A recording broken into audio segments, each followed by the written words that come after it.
오늘 시편 145편 말씀입니다.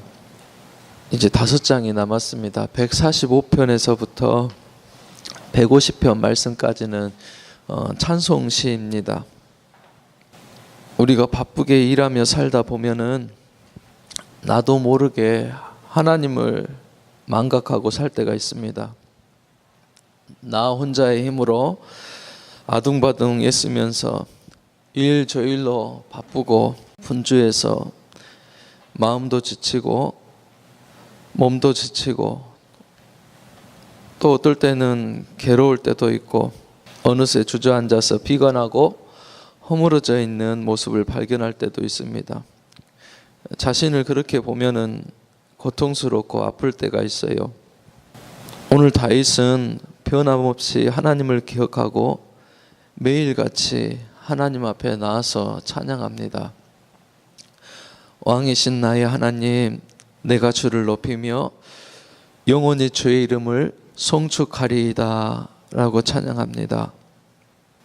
주님을 왕처럼 모시고 찬양하는 자에게는 하나님께서 다가오십니다. 가까이 오셔서 힘을 주시고 위로하여 주시고, 내 혼자 힘으로 안 될 때 또 주님 의지하며 나아가면 위로해 주시고 격려해 주시고 지혜도 주십니다.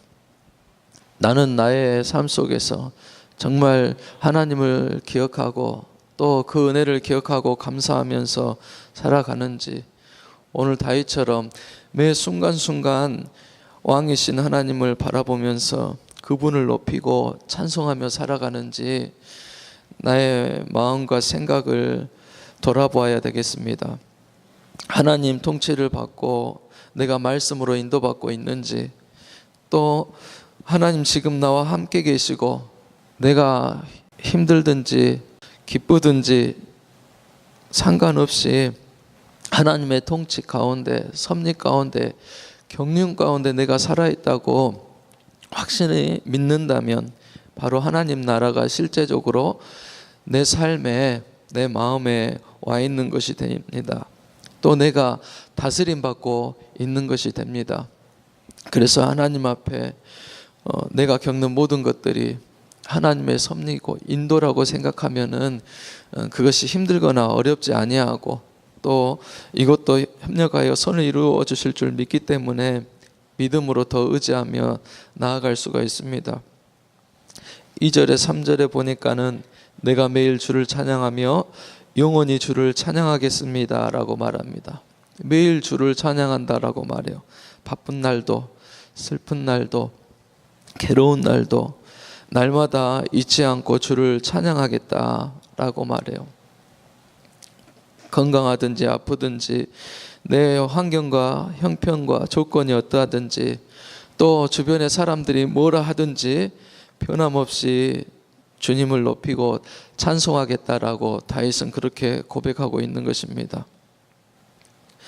또 4절에 보니까 대대로 주가 하신 일들을 칭찬할 것입니다, 나타낼 것입니다 라고 말합니다. 하나님 주시는 은혜를, 믿음을 내 자녀들에게도 후손들에게도 물려주겠고, 또 하나님 주시는 그 은혜를 하나님을 알지 못하는 사람들에게 하나님이 하신 일을 높이고 선포하겠다라고 그렇게 다짐합니다. 내게 은혜 주신 것, 내게 또 하나님을 만나고 체험한 것, 또 그런 것들이 무엇이 있는지 돌아보아야 되겠습니다. 나를 구원해 주시고 또 하나님의 자녀 삼아 주시고 제자 삼아 주시고 주님 안에 거하면서 주시는 은혜와 힘을 얻게 해주심을 감사하고, 몸이 아파도 주님을 찬양하고 또 주님을 전할 수 있는 우리들이 될 수 있기를 바랍니다. 그래서 하나님 주시는 힘으로 감당하는 거예요. 하나님 주신 능력으로 감당하는 거예요.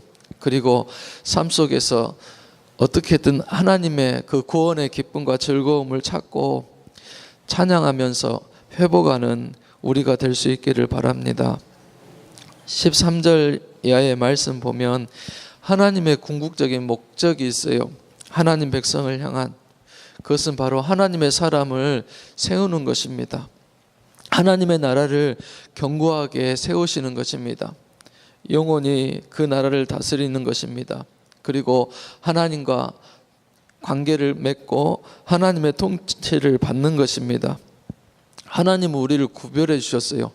성도라고 그렇게 특별하게 세워주셨습니다. 또 하나님 나라를 사모하도록 또 천국 백성을 삼아주셨습니다. 그것은 그 자체가 우리들에게 자랑이고 또 큰 축복이 되는 것입니다. 하나님의 성도들은 어떻습니까? 14절 이하에 보니까 넘어지는 자들은 붙잡아 주시고 일으켜 주신다라고 말씀하십니다. 필요한 것들은 공급해 주신다라고 그렇게 약속합니다. 하나님을 의지하는 사람은 넘어진 것 같은데 넘어지지 않습니다. 우리 하나님께서 붙들어 주시기 때문에, 우리 하나님께서 일으켜 주시기 때문에 그렇습니다. 성경은 말해요. 의인은 7번 넘어져도 다시 일어나거니와 라고 말씀합니다. 고린도후서 4장의 8절에서 10절 말씀 보면 우리가 사방으로 우겨쌈을 당하여도 쌓이지 아니하며 답답한 일을 당하여도 낙심하지 아니하며 박해를 받아도 버림받지 아니하며 꼬꾸러뜨림을 당하여도 망하지 아니함은 그리스도의 생명이 내게 나타나게 하려 함이라라고 말씀하십니다. 나 혼자 내버려져 있는 것 같고 나 혼자 모든 일들을 짐을 지고 혼자 하는 것 같지만 우리가 믿음을 가지고 바라보면은 하나님의 섭리 가운데, 하나님의 도우심 가운데 내가 일하고 있음을 깨닫게 되고 힘을 얻게 되는 것입니다. 그래서 내가 힘들 때마다 모든 짐을 혼자 다 지고 있다고 생각될 때마다 믿음으로 하나님을 기억하고 찬송하는 우리가 될 수 있기를 바랍니다. 세상 사람은 잘된 것 같아요. 든든한 것 같아요. 그러나 참으로 일으켜줄 사람이 없어요. 혼자의 힘으로 넘어지면 그냥 그만이에요.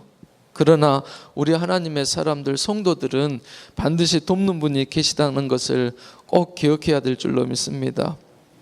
그리고 넘어지더라도, 좌절이 되더라도 담대한 믿음을 가지고 우리 주님께 모든 것을 맡기는 그런 믿음이 필요합니다. 그리고 하나님의 손을 의심하지 말고 그 어렵고 힘든 가운데 하나님을 찬송하고 높이시는 우리가 되었으면 합니다. 18절의 말씀 보면 기도하는 것이 얼마나 중요한지 다시 한번 말씀해 줍니다. 하나님을 진실하게 찾는 자에게 하나님은 가까이 하신다라고 말씀합니다. 요한일서 5장 14절에 보면 그의 뜻으로 무엇을 구하면 들으심이라라고 말씀합니다. 하나님 앞에 소원을 가지고 나오면 하나님께서 들으신다는 거예요. 그리고 염려와 걱정을 사라지게 하시고 지혜와 믿음을 주십니다. 힘들 때마다 또 어려울 때마다 하나님 앞에 솔직하고 또 진실함을 가지고 기도하는 우리가 되었으면 좋겠습니다. 자녀들 보면 그래요. 부모에게 달라는 자식이 나아요. 더 좋아요. 말 안 하고 울고만 있어요. 그러면 더 속상해요. 안 들어줄 때는 때를 써야 돼요. 그래야지 부모가 가서 돌아보고 그 필요한 것이 무엇인지 채워줍니다. 우리 하나님도 마찬가지입니다. 진실하게 구하는 자, 그 하나님께서 열어주시고 또 하나님께서 채워주실 줄로 믿습니다. 마지막 20절, 21절의 말씀 보면 여호와를 사랑하는 자를 지켜주시고 보호해 주신다라고 그렇게 말씀합니다. 사람을 사랑하면 상처받을 수가 있습니다. 그러나 우리 하나님을 사랑하면 그 상처를 하나님께서 만져주시고 또 은혜를 주십니다. 이렇게 하나님 앞에 나와서 간구하고 또 하나님을 경외하고 사랑하는 자에게 우리 하나님께서는 더 큰 축복을 주십니다.